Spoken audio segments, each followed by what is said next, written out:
गुरुवार को यूथ कांग्रेस सांगोद द्वारा मध्य प्रदेश में किसानों के ऊपर हुई गोलीबारी के विरोध में रैली निकाली गई। वो भाजपा सरकार के खिलाफ जमकर नारेबाजी की गई। रैली के रूप में नरसिंह बाईपास से शुरू हुए कांग्रेस कार्यकर्ता गांधी चौराहे पहुंचे, जहां पर उन्होंने प्रधानमंत्री नरेंद्र मोदी का पुतला जलाया व भाजपा सरकार की नीतियों के खिलाफ जमकर नारेबाजी की।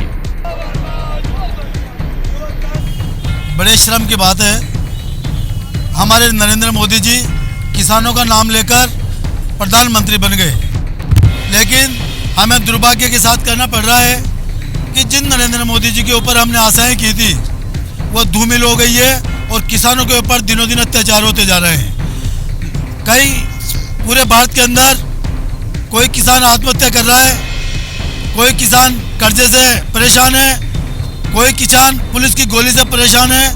लेकिन आज हमें युवक कांग्रेस के नेतृत्व में सांगोद नगर के अंदर किसान भाइयों को साथ लेकर जो मध्य प्रदेश में शिवराज सिंह चौहान जी ने जिस प्रकार से गोलीबारी की है वो हमें बर्दाश्त नहीं है और किसानों को बर्दाश्त नहीं है। किसानों के सम्मान में युवक कांग्रेस मैदान में है।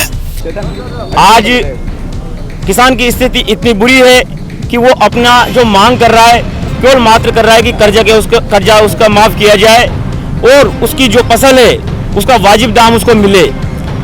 इसी की मांग करते हुए मध्य प्रदेश में किसान आंदोलन कर रहा था, लेकिन मध्य प्रदेश की भाजपा सरकार और वहां के मुख्यमंत्री शिवराज सिंह चौहान ने अपनी हठधर्मिता दिखाते हुए उन पे गोली चलाई और उसमें 6 किसान मारे गए।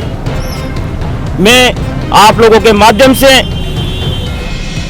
किसानों को और आम जनता को बताना चाहता हूं कि नरेंद्र मोदी जी पूरे देश विदेश घूम के करोड़ों अरबों रुपए खर्च कर रहे हैं और कई देशों को उन्होंने सहायता के नाम पर हमारे किसानों का खून पसीने की कमाई को उन्होंने विदेशों में दान कर दिया। और आज आपने पेपर में पढ़ा होगा कि रिजर्व बैंक के गवर्नर ने कहा कि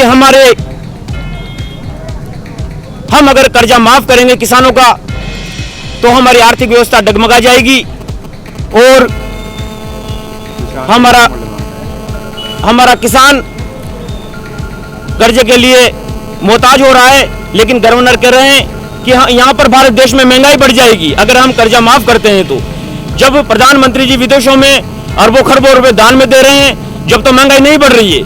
और इस देश का किसान अगर कर्जे माफी की मांग करता है तो यहाँ पर महंगाई बढ़ रही है। जब लोकसभा चुनाव थे तो प्रधानमंत्री जी ने कहा कि सरकार आने के बाद हम किसानों की आमदनी दुगनी कर देंगे, परंतु आज हो क्या रहा है, किसान की आमदनी 25% रह गई है। भारत का किसान मर रहा है और एक किसान आंदोलन का बिगुल राजस्थान के मंदसौर से बच चुका है। आज महाराष्ट्र में किसान हड़ताल पर है, मध्य प्रदेश पे किसान हड़ताल पे हैं, हर जगह पूरे देश का किसान धरना कर रहा है, प्रदर्शन कर रहा है, सरकार के खिलाफ है। और मैं मीडिया के माध्यम से सरकार को चेतावनी देना चाहता हूँ कि ये किसान आंदोलन का बिगुल बच चुका है और ये जब तक जारी रहेगा, जब तक सरकार किसानों के हित में कोई फैसला नहीं लेती।